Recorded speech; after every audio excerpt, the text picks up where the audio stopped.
Hola a todos, mi nombre es Jaime Mendieta. Hoy hablaremos de lo que es el flujo real en turbomáquinas. Antes que nada, podemos empezar definiendo lo que es una turbomáquina.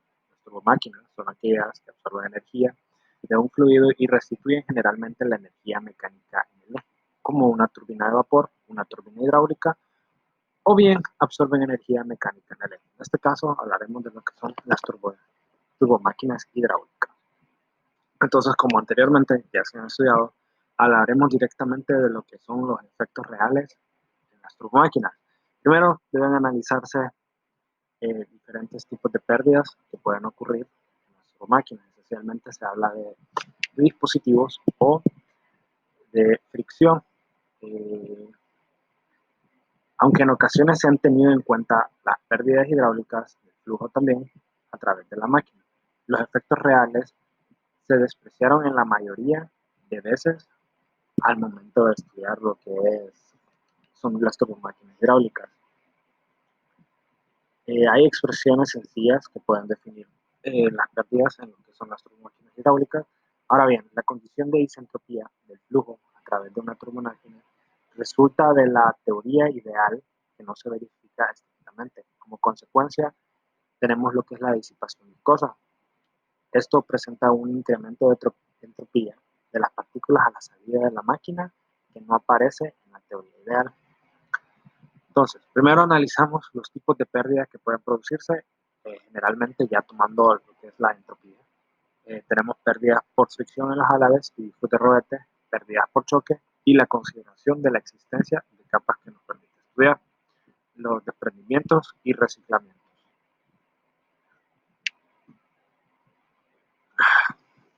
Dice, los efectos viscosos en una turbomáquina. Se considera un flujo bidimensional. Las consideraciones de los efectos viscosos se hallan en presencia de los límites de los álabes y otras superficies mojadas de la máquina. En la capa límite, la velocidad relativa del fluido pasa del valor calculado mediante la teoría unidimensional a un valor nulo en la superficie de los álabes y de las superficies mojadas. Esto se aplica para dos tipos de turbomáquinas axiales y turbomáquinas radiales.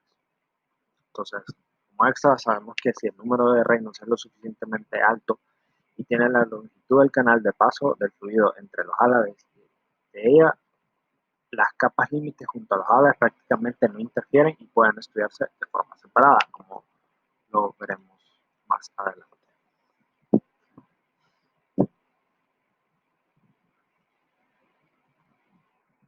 Entonces, estas son las ecuaciones del movimiento medio a partir del estudio de las capas límites y flujos secundarios que tenemos en las turbomáquinas radiales.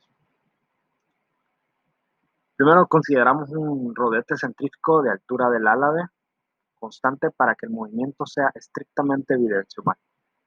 La ecuación de conservación de la cantidad de movimiento para un líquido en eje relativamente rodete puede definirse de la siguiente forma, que podemos apreciar acá en la primera ecuación. Al tener que W es la velocidad relativa del flujo en la capa exterior, el desarrollo que debe hacerse a continuación es partiendo de la derivada de la velocidad relativa, de lo cual obtendremos la siguiente ecuación. Entonces, el objetivo de estudiar la capa límite es que se llegue a una ecuación de conservación de movimiento en dirección de S dentro de la capa límite y este puede adelantarse en el apartado en dirección de N.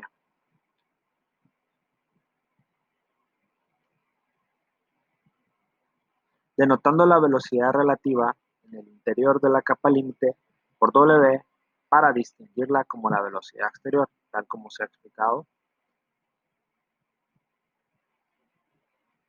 Dice, la capa límite y líneas de presión se pueden observar en el siguiente diagrama, donde podemos ver que el potencial corresponde a la parte junto al álabes.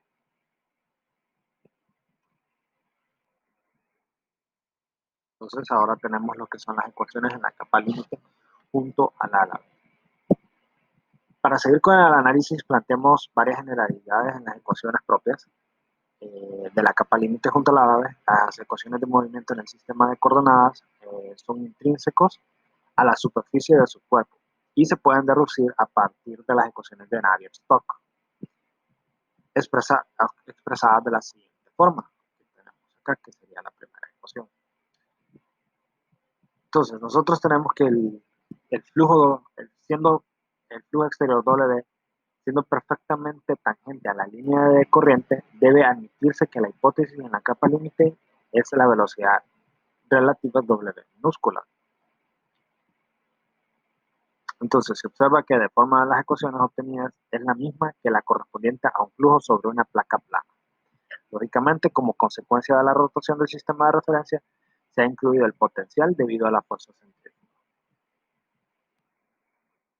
Entonces, ahora entenderemos lo que son el desprendimiento de las corrientes, que son tomados como un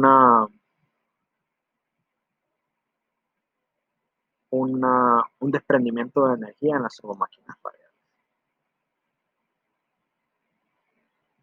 Entonces, a partir de esta forma que obtenemos, que es esta ecuación, se deduce que la expresión anterior de W decrece con S. En las condiciones son análogas a las de un movimiento divergente, existiendo riesgo de desprendimiento de la capa límite. Así pues, el crecimiento o decrecimiento de la velocidad exterior W es determinante para resolver los posibles desprendimientos que haya en la máquina radial. Entonces, si alguna de estas condiciones no se cumple, pues aparecerá un flujo real en la recirculación cerrada hacia el final del canal en la cara de presión del ala.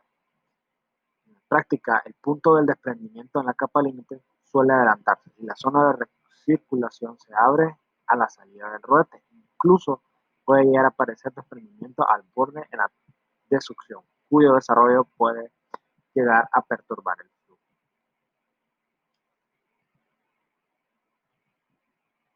Entonces, ahora abordamos lo que son el flujo de paredes laterales.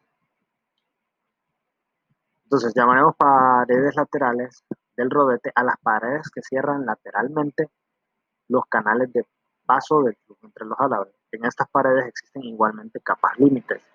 Si en la rueda es suficientemente grande, puede considerarse que el espesor de la capa límite junto a la pared lateral rotatoria se mantiene pequeño y que existe por lo tanto un zona de flujo exterior no perturbado por esta capa límite en el canal entre los álabres.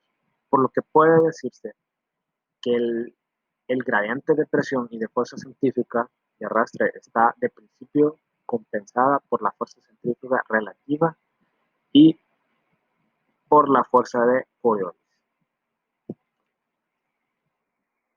Muchas gracias por su atención.